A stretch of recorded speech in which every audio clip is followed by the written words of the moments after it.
Throughout our entire history, music has been used to entertain us, heal us, help us grieve, and even win wars. It's always had the power to shift our emotional state, whether it's lifting soldiers' spirits before battle, uniting people during ceremonies, or pulling someone out of a dark mental place. So why aren't we using the same power of music when trying to change our lives for the better? Before we dive into this method that can supercharge any habit or activity, we need to understand why music affects us so deeply. When we listen to emotionally powerful music, our brain lights up, especially in the limbic system, the emotional center of the brain. This region then releases dopamine, the chemical behind drive, motivation, and pursuit. But it doesn't just give us energy, it gives us emotional direction. Dopamine is tied to desire. It doesn't reward you for achieving something, it pushes you to act. So when classical music calms you down, or when energetic music hypes you up, it's not random. It's your brain interpreting dopamine in context, deciding whether it should push you into intensity or guide you into focus and peace. That's why we feel fired up in the gym when blasting high energy music. It's also why classical music can make us feel calm and grounded. But there's something even deeper.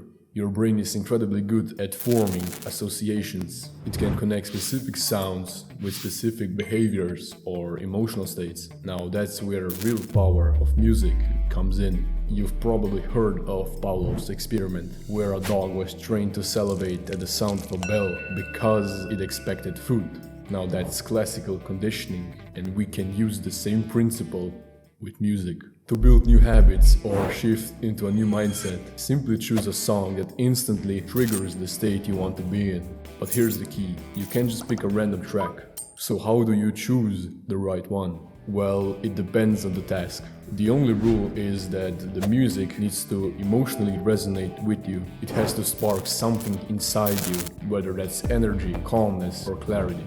Another thing you should keep in mind is that choosing a highly energetic track for a thinking task such as reading or learning will only backfire, as you'll get bored or distracted. Instead, go for something more subtle, like classical or instrumental tracks. But not just any classical. Pick the ones that you actually enjoy and that trigger a specific emotional tone in you. It's easier to understand it like this. If you're doing a high-intensity task like going to the gym, business, etc., listening to something powerful and energetic is the way. But if you're doing a thinking task, listening to classical music before reading would be the way. By doing this, you condition your mind to instantly lock in to the task at hand. And here's where it gets powerful. With enough repetition, your brain will start linking the sound to a specific identity. Over time, you won't just feel ready to do the task. You'll become the kind of person who does it.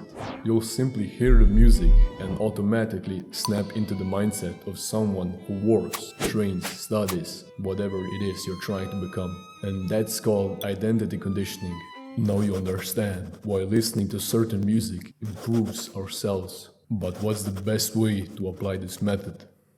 When you wake up, figure out what your most important task for the day is. Then spend a few minutes listening to the song that makes you feel like the version of yourself who absolutely crushes that task.